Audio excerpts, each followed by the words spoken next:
Howdy. Well, some not so good things have happened this week.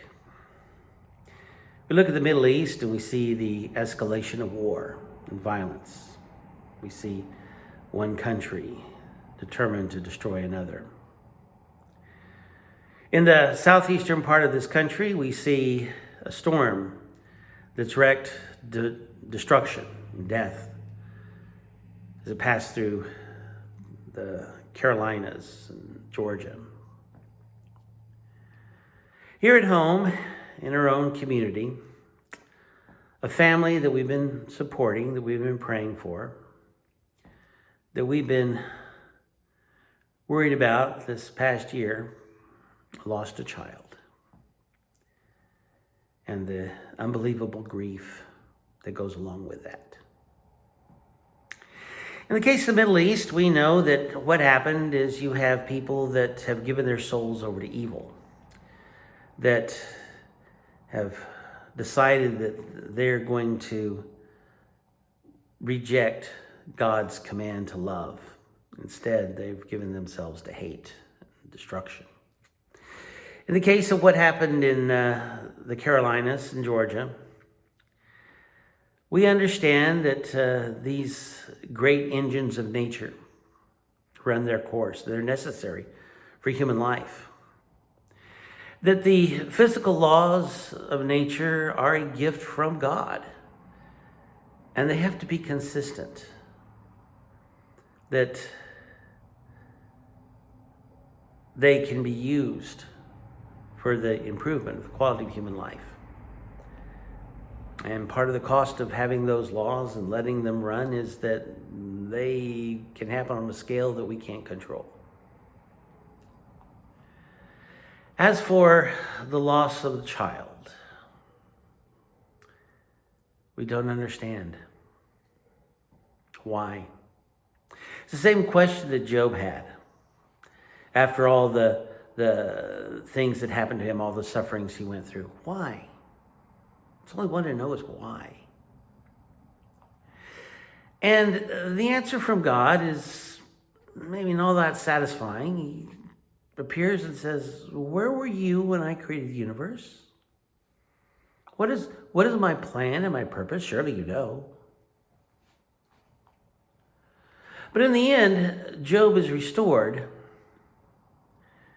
because in the end, Job never lost trust in God.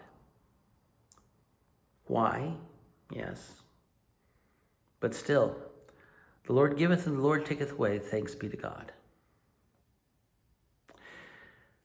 We don't know why.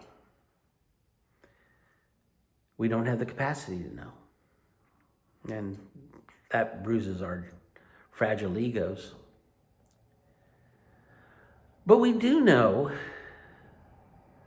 that a God who comes down from heaven and leaves that glory to walk among us miserable, sinful, fallen creatures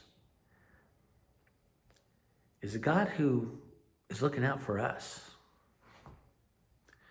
We know that a God that spreads his arms and is being nailed to a cross by the very people he came to save and still has the strength to say, forgive them, Father, for they know not what they do. He's a God of love and compassion. We know that a God who gives us that blessed assurance that he came to give us life and life eternal. That he came to bring this joy so the joy may be complete. And that he goes before us to create a place so that where he is, we may be also.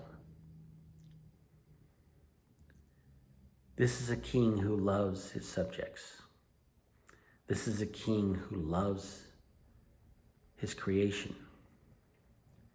And we have that blessed assurance that no matter what, he holds us in the palm of his hands. So, thanks be to God. Let us pray for peace. Pray for relief from destruction. Pray for a family and offer all the love to weep with them in their time of loss. Always trusting that the God who created us has plans we don't know in a realm we can't understand out of his deep, deep love for you. Thanks for listening. Adios.